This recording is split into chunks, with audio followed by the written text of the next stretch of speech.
Welcome to the Nurse Shark Academy Show, a Baxter Professional Services production. Welcome to the Nurse Shark Academy Show, where we're experts in nursing and experts in business. I'm Tina Baxter, your host. The Nurse Shark Academy Show highlights nurse business owners and others in the healthcare field who promote entrepreneurship. Today's guest is Sara Bellenger, and today's episode, how a military nurse turned entrepreneur is improving the credentialing process. My birthday's today, and my license expired last night at 11 o'clock at night, and it reminded me that I had this expiration, and I went on and immediately renewed my license. Nurses, are you burnt out, frustrated, looking for something new? Are you looking for more? Nurses, are you ready to feel the sun? You will dream big and expand your consciousness as an entrepreneur. Your nursing license is your key to freedom. Join the Nurse Shark Academy at the nursesharkacademy.biz today. Hello, and welcome to the Nurse Shark Academy Show. I'm Tina Baxter, your host. The Nurse Shark Academy Show highlights nurse business owners and others in the healthcare field who promote entrepreneurship. Today, our guest is Sara Bellenger, and Sara is the owner founder of ManageYouApp.com. I'm very excited to have you here. Sara, welcome to the show. Thank you for having me. Okay, so I like to ask that first question out the gate because we all want to know, what made you become a nurse? Well, thank you, Tina. I was started, like many other people, as a very unfocused young person, and I did some candy striping at a hospital near my house. And I did all the disgusting things, cleaning floors, cleaning the hyperbaric chamber. But the part that I found most rewarding was working with the other nurses and the other teammates, learning about what they did. And so I had initially thought when I left high school that I was going to become a physical therapist, but that was not in the cards for my academic history. And ended up just finding so much great feedback from other people as nurses. No nurses in my family, no healthcare people, and mostly business focus. So I just stepped into the healthcare field, into nursing just from that moment. And inspiration from seeing how big nursing was and welcoming it was at the time to say these schools were right there for me to start. So where did you start your journey? Where did you go to school to become a nurse? I went to Marquette University, and I've had many different alumni over the years. It's been a very big nursing program. So I had ROTC as well. I started ROTC. I joined the Army as I graduated from high school. And when I did that, I ended up with a career that had a whole major in nursing and a minor in military science. So I worked as a nurse's aide during college. I did the ROTC thing, and then got commissioned out of Marquette University's ROTC program and started as a med-surg nurse in Texas at Fort Sam in 1999. Well, first off, thank you for your service. And I think it was an honor. I think it's kind of wonderful because I don't think a lot of nurses would have thought about going into the military and the ROTC program and kind of marrying that together. What made you interested in being in the military? And I didn't realize what I was doing, honestly, at the time. It was just one thing after the other. And when I saw the cost of college and FAFSA and all of that, I thought, hey, these recruiters have been here at lunchtime a lot. I'm going to go talk to one of them.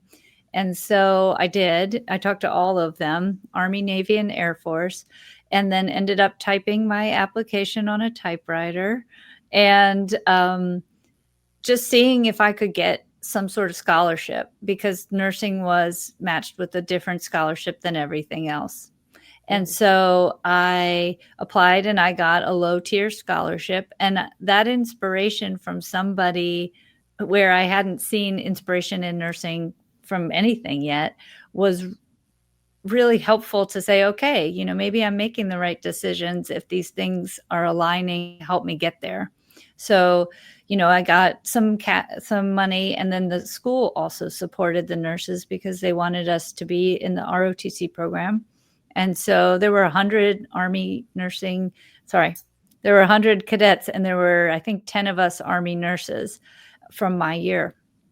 And one or two of them are still in the Army, and we're at 25 years now. So it's kind of amazing how you start as nurses together, and then these guys are doing really awesome in the military. And that's from a strong foundation, I think, that we had with nursing and at Marquette. And so that's and then I did not expect to stay in the Army. I was thinking I would just do my 4 years and be done. And because that was how much I contracted for. Right. But after 9/11 happened, while I was in my, third year, it changed our focus a lot. And so I wanted to be a part of helping soldiers and helping, the country and the support system of, being a government nurse and supporting that mission. And so and I was stationed in Hawaii actually then. So it was, the Army ended up being an amazing opportunity. I've been to a few schools and a lot of leadership training. And then, of course, the Army Nurse Corps is pretty big, and we're celebrating our 125th birthday in February. Awesome. So, yeah, unexpected opportunities, you have to always keep your eyes open for. That's what that experience taught me. So what was your favorite part or favorite unit that you worked in as a nurse when you worked the floor? I always wanted to be an ICU nurse, and that was okay. My favorite unit that followed that was the PACU, and that's where I had never understood. I had had a surgery as a kid, one surgery on a foot, and then I didn't really know all the implications of running a busy, it's like a train station. You've got people coming in all the doors and leaving all the doors. And I was a manager, and we had LPNs and RNs and one tech, and then two of us ran the unit, and it was controlled chaos. Lots of learning about the business solutions that affect surgery. And that is kind of what started my interest in the business side of how it can all work. And of course, that's also where I started to learn about anesthesia. Okay. Because it's interesting, because you said your family was big on business. Did your family own their own business, or?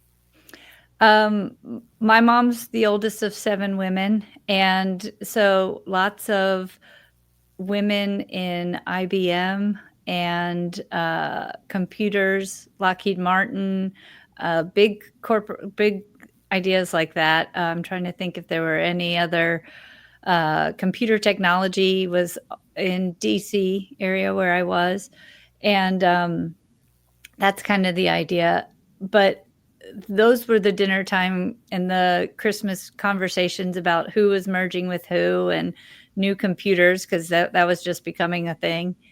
And so I think that was more of a backbone of what I had heard growing up.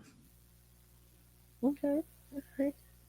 So then let's fast forward a little bit, because how did you decide to become a nurse anesthetist? Because I did some time at the VA working there, and I always would see the posters and the memos they have on there of like, if you want to be a nurse anesthetist, the VA will pay for it, go back and do it. But so I was just curious, what made you get interested in anesthesiology? You mentioned being in the PACU. Right. And interesting enough to connect with your story, the Army Nurse Anesthesia program, it's called USAGPAN. It's in San Antonio. Those VA nurses went to school with me. So when they say, we'll send you back to school, they were sending them at the time I was in school. They were my friends. And so it's kind of interesting to see the Army is and the military is very tightly working with the VA, even though there's a lot of differences. And so what made me go and decide to go to that was so I worked in DC as a presidential nurse after I worked at the PACU and before anesthesia school. And I got in. What's a presidential nurse? So the military has a small group of people. At the time I was there, it was 28 people, and there were 6 nurses. And we were a group of people that would travel with the president and vice president and support them and the first ladies in overseas missions when they would go to do conferences and set up healthcare plans for that. So for 3 years, I did that. And it was an amazing opportunity to get to see healthcare at the highest levels, supporting people who are trying to do their job. Being a nurse and helping people do that was amazing. And so while I was there, that's when I figured out I did not want to be I wanted to do more of my perioperative nursing care again. When I left executive health, it was time to do something that was back in the operating room. And I knew I didn't want to be an OR nurse. Sorry for all you OR nurses out there. I love you. But and that's when I thought, okay, it's time to go back to school. And I think I could do anesthesia, and it would be really empowering to make decisions and take care of people on that level. I really didn't know that it would be as empowering to be able to fix pain as we do, to make interventions that are so effective so fast. And that's not something we always know about as we're learning and beginning nursing. So that was why I chose anesthesia school. So I left DC and went to San Antonio. Awesome. Well, I've always been interested in how people make those transition and make those decisions. Going back to grad school, doing more, moving up the channel, because it sounds like you've had a wide variety of experiences, from being in the Army, working on the executive health team, to being a manager in the PACU. You've had all these experiences. If you had a brand new nursing student, first year, coming to you wide-eyed, what would you tell them about their nursing career and what to expect? What piece of advice would you have for them? I love the new nurses nowadays because I like to see it through their eyes. They're challenged. I find a lot of people on Facebook and Instagram, LinkedIn that have lots of questions, and that's so encouraging, because that's what we need, is people to say, hey, I didn't learn this. I had a nursing, she'd been out of school, I think 3 months, and they put her on night shift, and she said, I can't do this. I don't have anyone to ask questions to.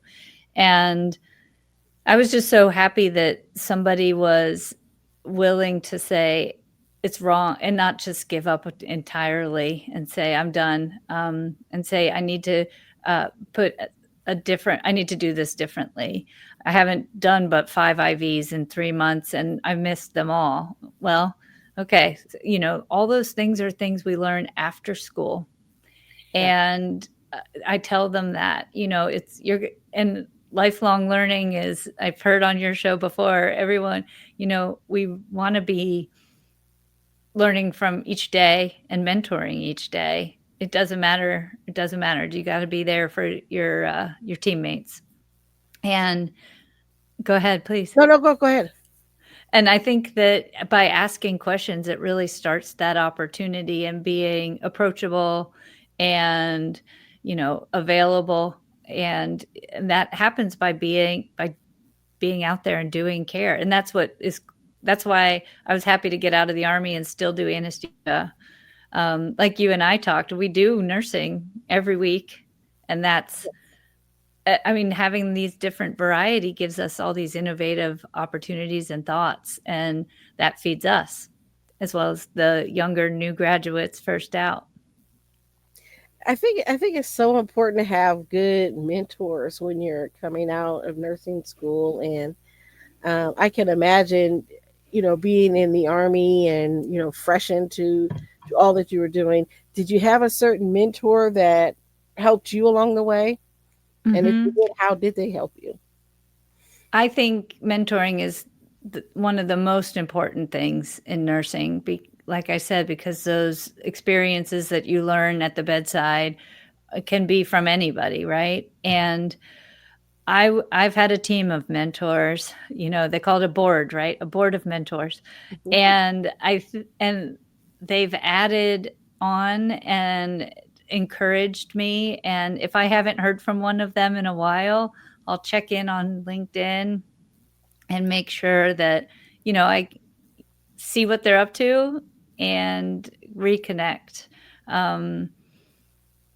Making sure that there's different types of people in there too is a great way to feed yourself and to make sure that you're not moving in one direction without missing something with blinders on.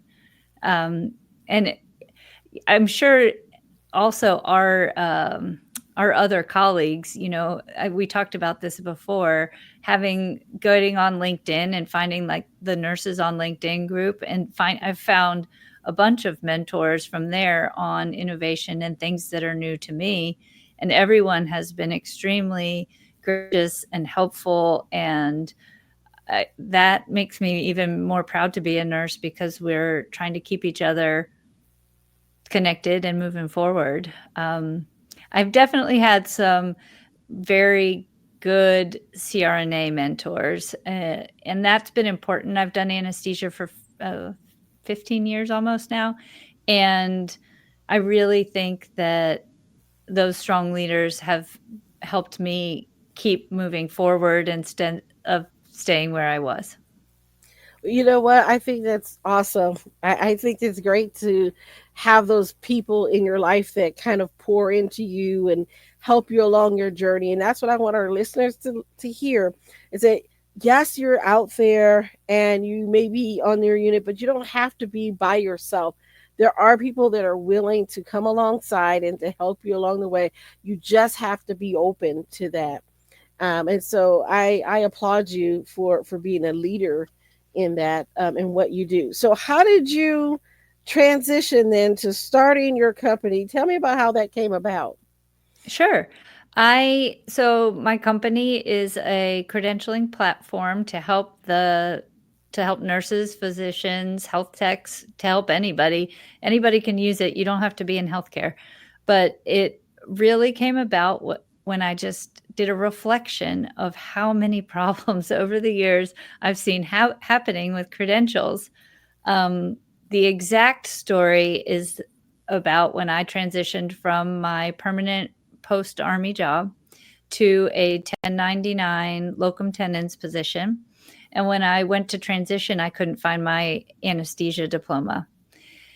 And so I went to get it and looked in boxes, looked in, stacks of everything. I had moved 10 times in my adult career.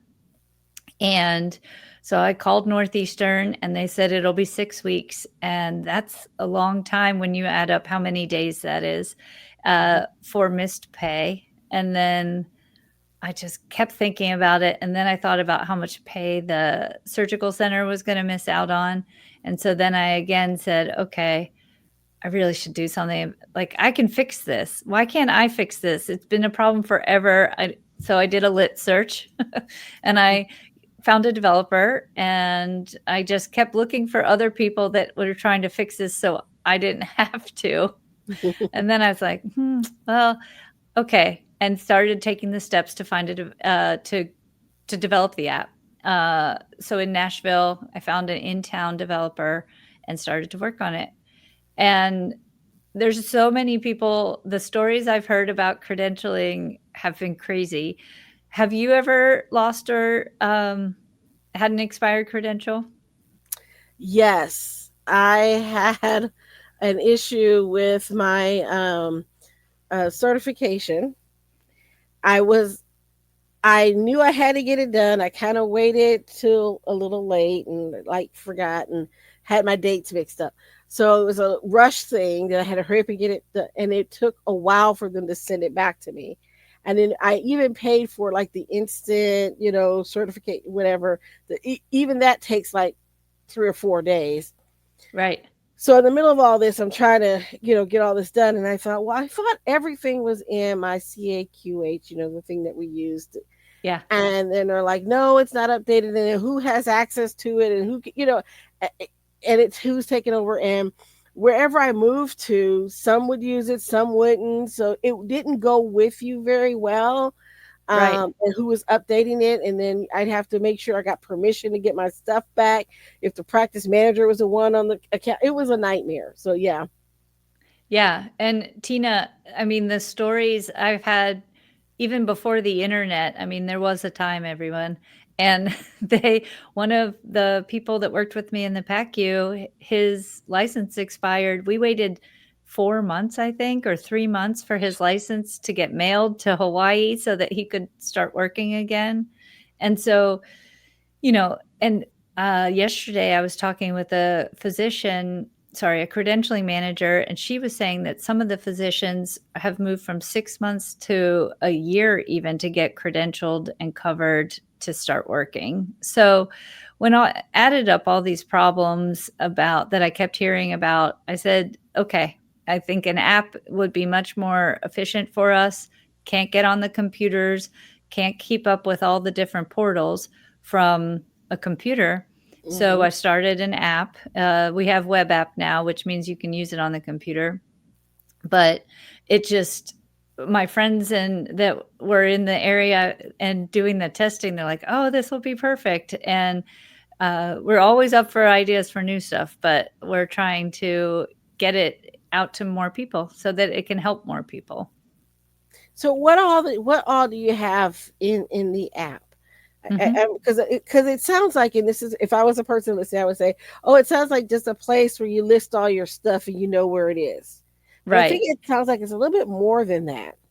Sure. It is more than that. And so we went through and found I did a assessment of who, and so storing, obviously a problem. So you've got Google Drive and email and photos. And so that was a problem. So, okay, we need to put them in one place.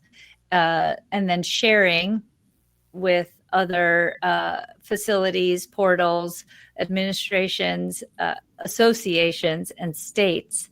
So all those things require different share features. So we made sure that we could do all of that.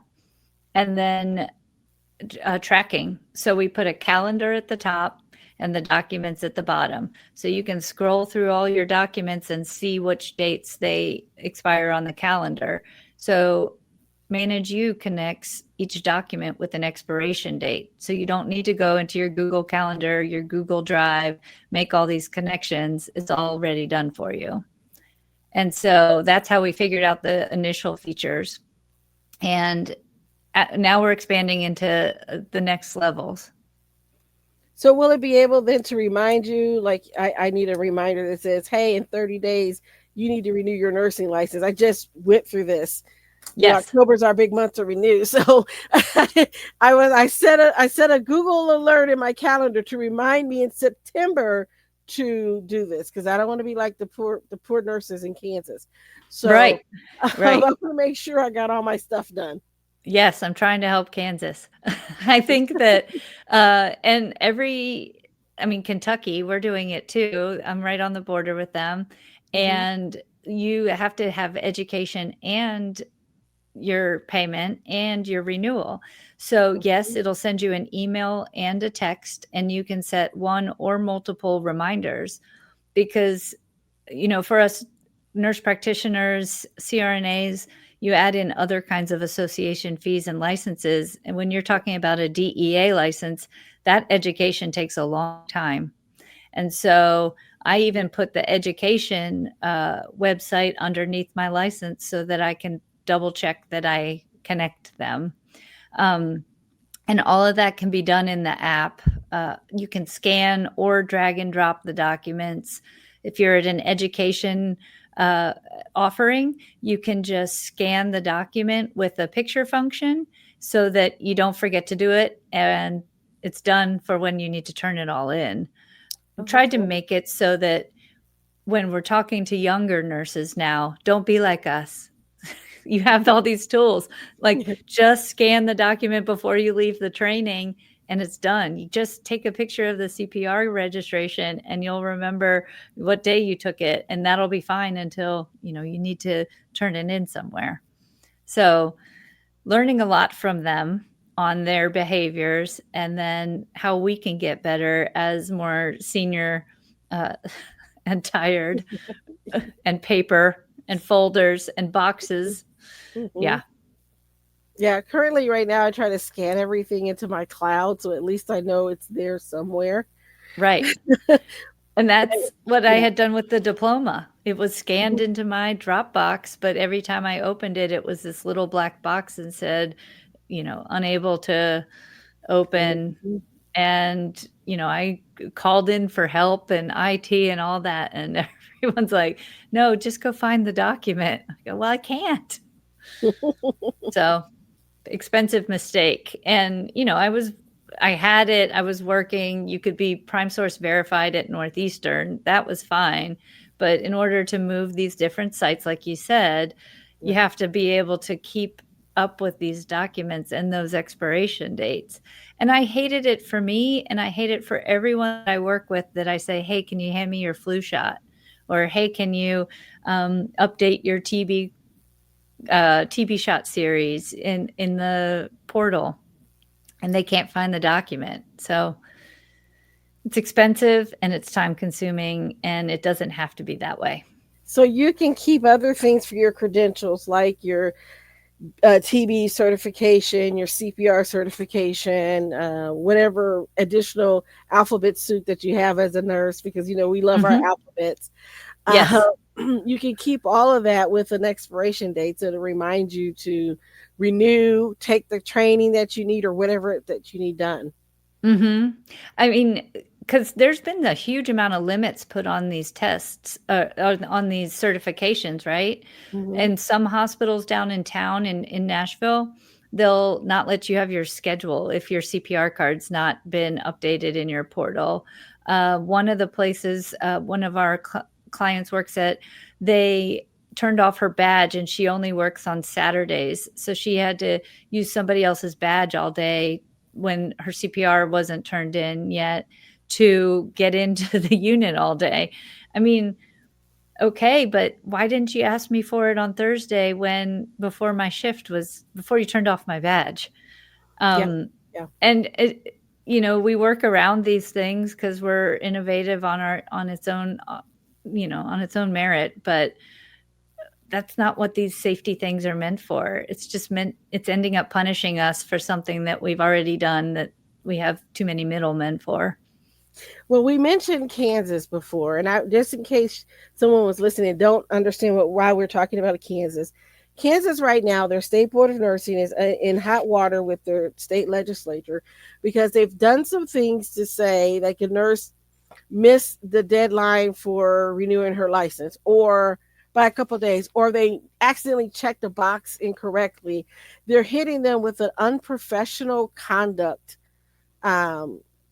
citation. So that means that they have to keep that on their record forever. It really makes it harder for you to find jobs and all of these things. And it's very punitive for a clerical error. And so that's what's been happening. So when we mentioned Kansas, that's one of those things that, very concerning about some of these board of nursing.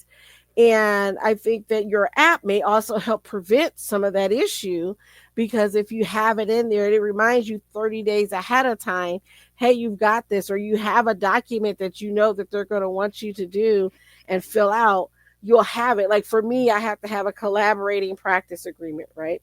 Right. With the physician as a nurse practitioner. So when I went to renew this time, I noticed, hey, they never updated my CSR, which is what gives me permission to prescribe. And they had my old employer on there. And I'm like, I haven't worked there in now 8 years. Like, why is it still Uh-oh. on there? And I had turned in a renewal since then and asked them to change it. It's never gotten done. So I sent in a new form to have it done and all this stuff. Well, I get an email and I'm panicking, right? I was panicking for them saying, well, your collaborative practice agreement must match your CSR application, blah, blah, blah, because I changed the address. And then like the next day, so I'm like, okay, I'll deal with this tomorrow. The next day I get an email that says, oh, never mind, sorry, we found the application where you wanted to change it. It's all good. But immediately my heart dropped. I'm like, I did the right thing. I turned in all Right. the application.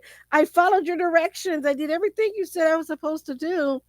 I said, I'm good until the end of October, but still, I'm glad I started early. Can you imagine me going through that on October the 31st? Right, and you're seeing all these other no, I can't. And you Yeah. see all these other people that are, you know, looking in Kansas, and they didn't do anything wrong either. The one of the nurses had taken time off to take care of her husband. They're on the national news or the state news, sorry. And I just I feel for them, and I want to help people. I mean, the intent is to obviously get this to be a bigger thing that helps systems and teams and become something that we deserve, which is a better streamlined process for all of this.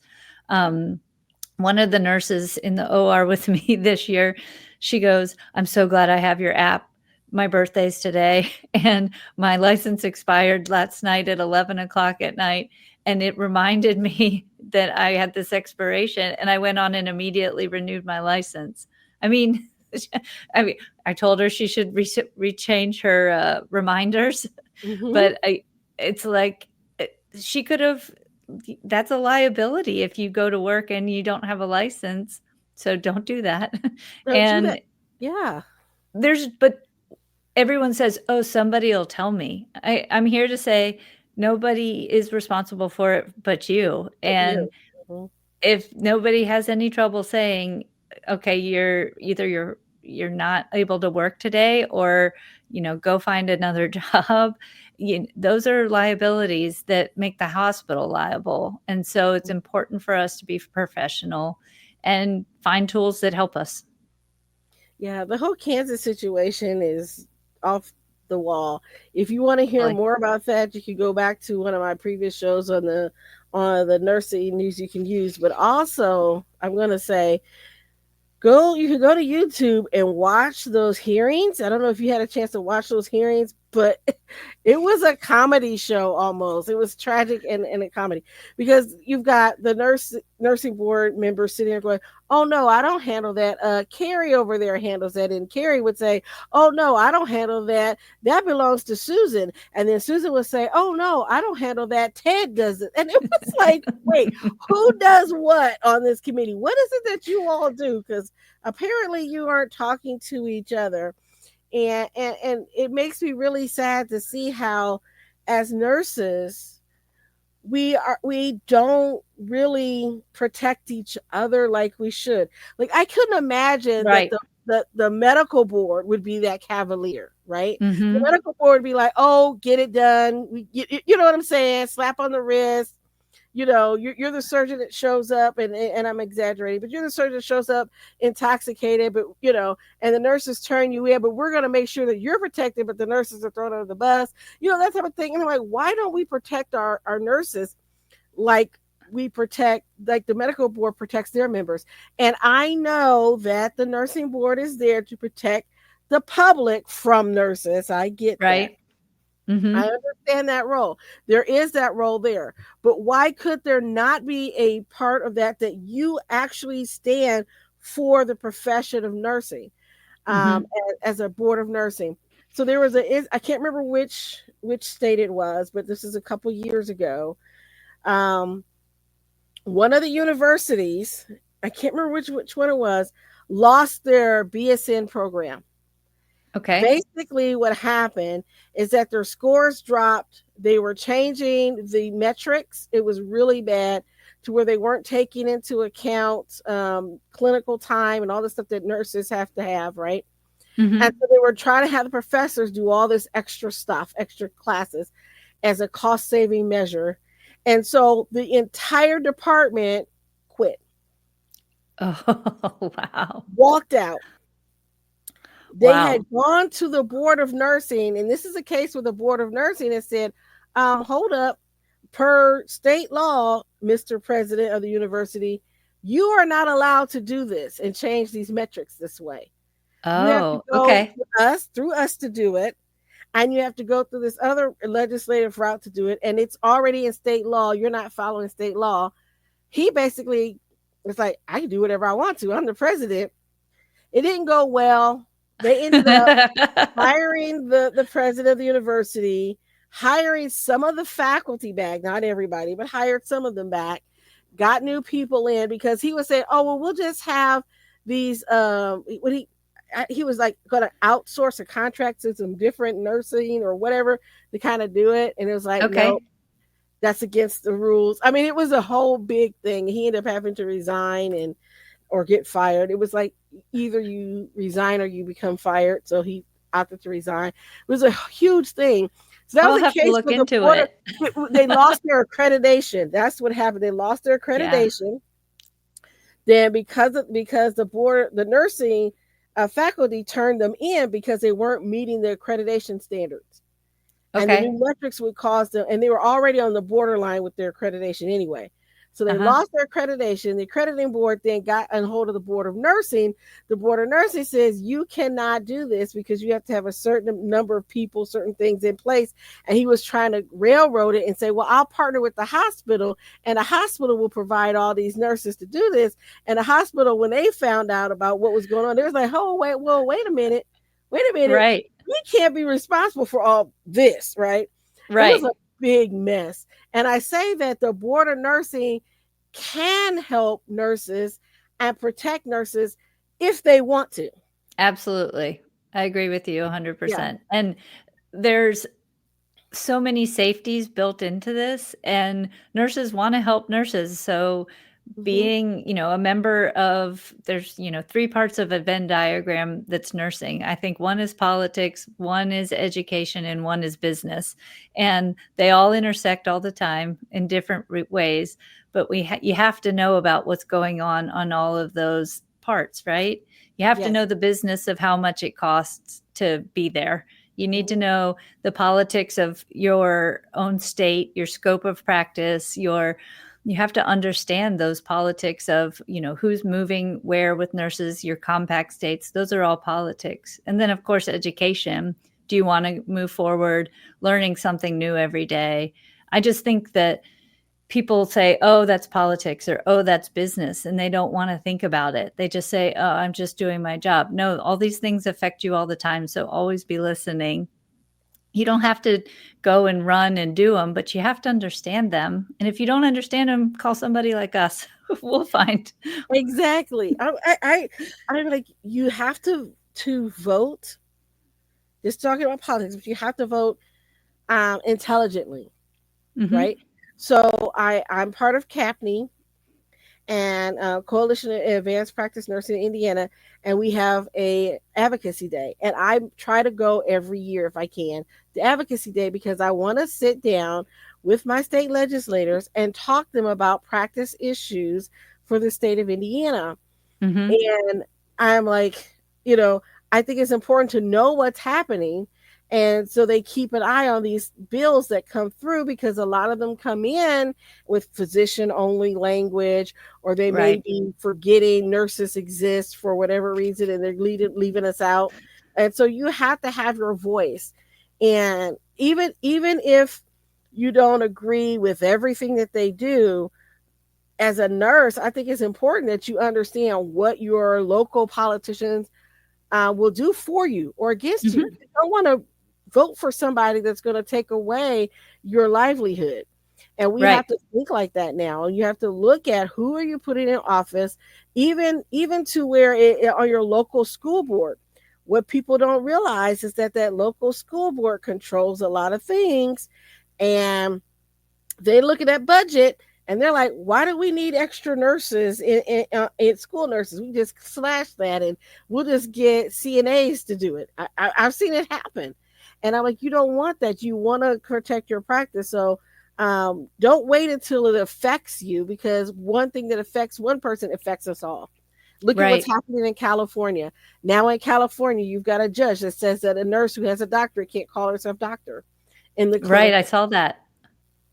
And I argued, on this, because I'm like, wait a minute, because the first of all, the study that he cited in his ruling was performed by the AMA. So right there's a conflict of interest. Right. No one caught this. Right. Secondly, he said 30, I think it was like 31% of the people would be confused and not know that a DMP is not an MD. I said, Right. oh, so 39%. So you're saying 69% aren't confused and they can figure it out. So the majority of people understand that. So you just 31% of people are confused. But They're most confused people, anyway. yeah, but most people already know the difference between a nurse practitioner and an MD, right? Right. I mean, The they're learning majority of very people do. quickly. Yeah. Yeah. Right. But you're worried Eh, about this 31%. It's, Yeah. I mean, it's amazing. I saw the study and it's so frustrating that we're in the weeds of those kind of things when, Mhm. and we're assuming how patients think.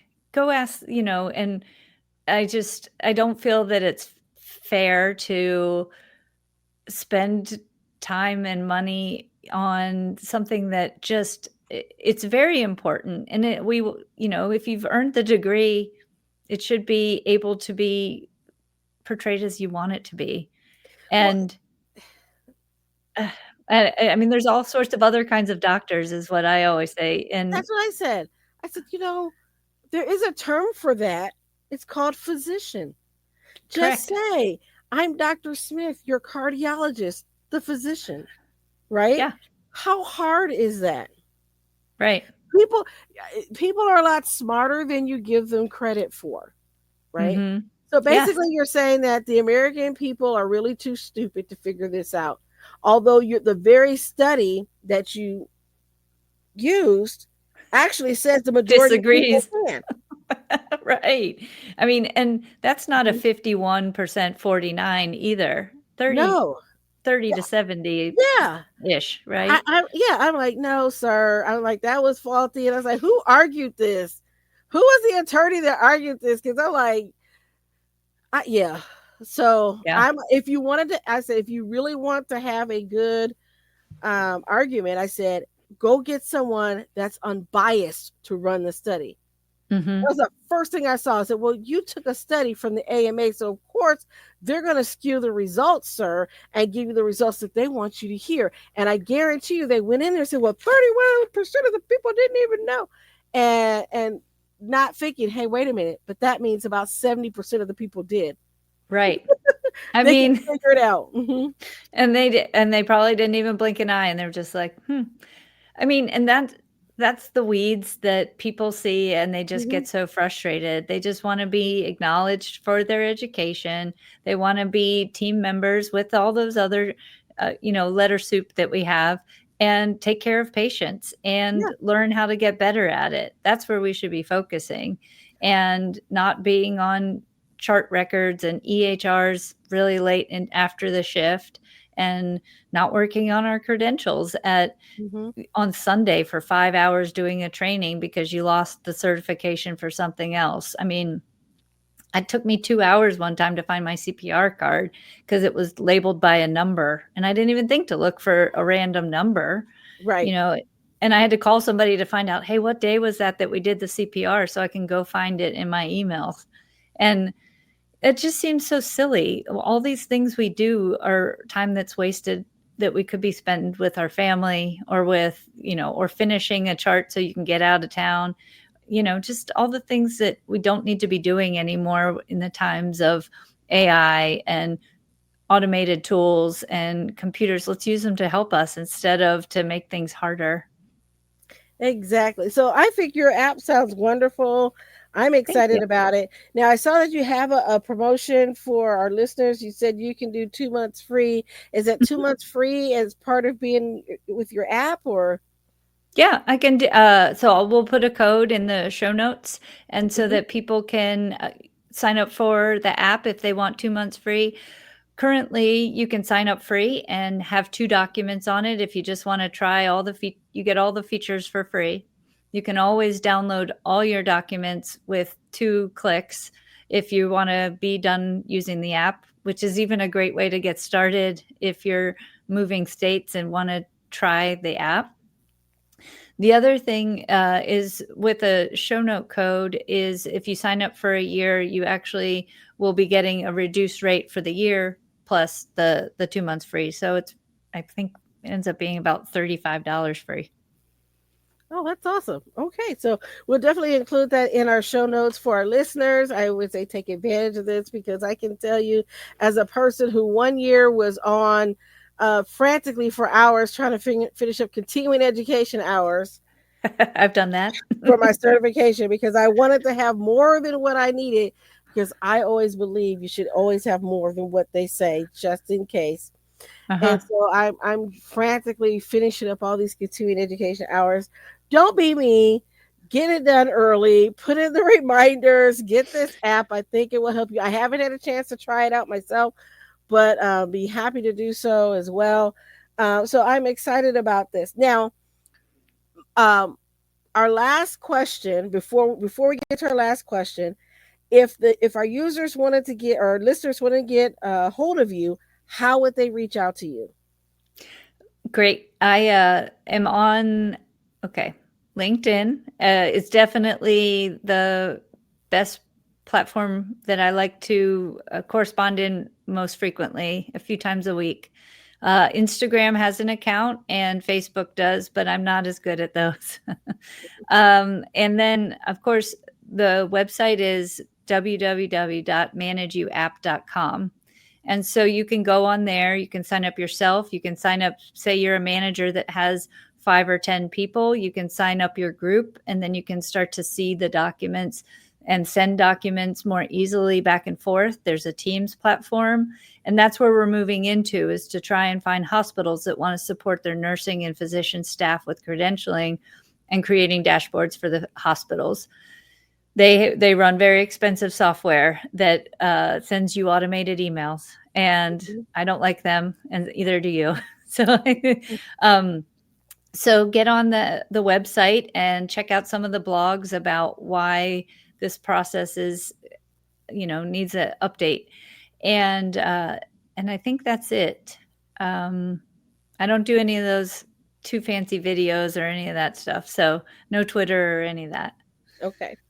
All right. So I'll be sure to include all her social media links in our show notes for our listeners. And so our last question is, and we always ask, if you had a piece of advice for a budding entrepreneur, what would it be? I think my main advice is lead with courage and curiosity. That's what ended up keeping me so excited about nursing for so long. The military definitely taught me resilience in job changes and difficult situations, but the entrepreneurial part has taught me that curiosity. When people say either it's too easy, that drives me crazy, because if I'm asking a question, it wasn't too easy for me. So make sure you open your eyes and have courage to say, this is hard for me. And then the last part about that is, if somebody's saying this is the way we've always done it, so many people just say we've always done our credential management on Excel documents. And clearly that's not working. So if they're saying this is how we've always done it, it's time to think about a new way to innovate and do something different to make life easier. I agree. Innovation is key. We're great innovators as nurses. Let's tap into that energy. I want to thank you for your time, Sara. Thank you, Tina. I had a great conversation. We always have great conversations here on the show, but we have great conversations before and then after. One day I'm gonna let it go and let you guys hear some of the back and forth in the background. So one day, some behind the scenes things, the outtakes, and then, the outtakes, and then maybe sometimes we'll do a live podcast show. You can actually ask questions of the guests. We'll see. So let me know. If that interests you as listeners to ever do that. We might do a couple special episodes that way. But I want to thank you for tuning in right now for the Nurse Shark Academy show.